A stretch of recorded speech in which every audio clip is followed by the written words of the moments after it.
Piling mo yung batang inuutos-utusan, pinaglalampaso, pinaguhugas ng pinggan, mga kawawang bata yan. Hindi ah. Alam mo natututunan ng mga batang yan? Obedience. Alam mo natututunan yan? Maging maliksi, maging malakas. Ang tunay na kawawa is yung mga batang binibaby. Kasi yung batang binaby, mga lampa.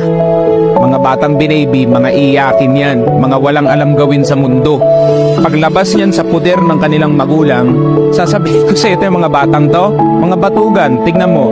Mapagalitan lang ng boss, iiyak yan, tapos magre-resign. Gusto mo ba ganun ang anak mo? Kung gusto mong umasenso yung anak mo, bigyan mo ng gawaing bahay. Matinding pundasyon yan para makatikim ng tunay na buhay yung batang yan. Mamili ka, malakas na bata or mahina.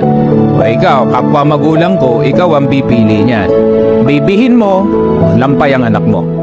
Turuan mo ng tunay na buhay, aasenso yan.